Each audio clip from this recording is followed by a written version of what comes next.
আসসালামু আলাইকুম ওয়া রাহমাতুল্লাহি ওয়া বারাকাতুহু। সুপ্রিয় দর্শক শ্রোতা, আমাদের উপর সর্বপ্রথম ফরজ হলো আমাদের আকীদা বিশুদ্ধ করা।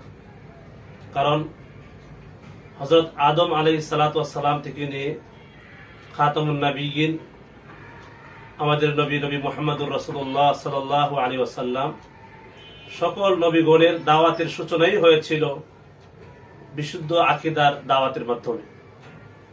কারণ কারো যদি আকীদা বিশুদ্ধ না হয় তাহলে তার জীবনের সব আমলই নিষ্ফল হয়ে যাবে। আল্লাহ সুবহানাহু ওয়া তাআলা এই বিষয়টি পবিত্র কোরআনুল কারীমের সূরাতুল মাঈদার ৫ নম্বর আয়াতে কারিমাতে তুলে ধরেছেন। আউযু বিল্লাহি মিনাশ শাইতানির রাজীম। বিসমিল্লাহির রহমানির রহিম। ومن يكفر بالإيمان فقد حبط عمله وهو في الآخرة من الخاسرين। আল্লাহ পাক বলেন, যার ঈমান শুদ্ধ নয়, বিশুদ্ধ নয়, তার সকল আমল অর্থহীন এবং আখিরাতেও সে ব্যর্থ এবং ক্ষতিগ্রস্তদের অন্তর্ভুক্ত হবে।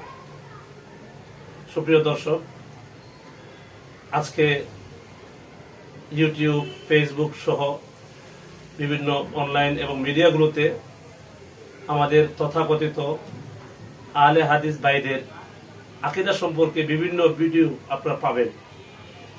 প্রচুর পরিমাণের আকীদা সংক্রান্ত ভিডিও ওনারা আপলোড করেছেন, কিন্তু এর অধিকাংশগুলোই আমাদের সালাফ তথা সাহাবা তাবিঈদের স্বর্ণযুগের আকীদার সাথে কোনো মিল নেই। এজন্য আমরা যারা কওমি ঘরানার উলামায়ে কেরাম আছি, আমরা যারা দারুল উলুম দেওবন্দের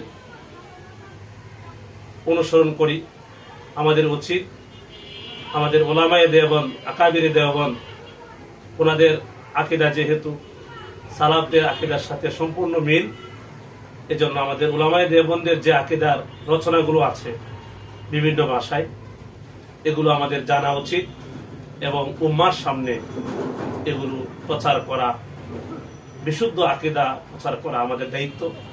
ইনশাআল্লাহ পরবর্তী পর্বে আমাদের আকাবির দেওবন্দের বিশুদ্ধ আকীদা সম্পর্কে কি কি কিতাব রয়েছে এর একটি তালিকা আপনাদের সামনে পেশ করবো ইনশাআল্লাহ।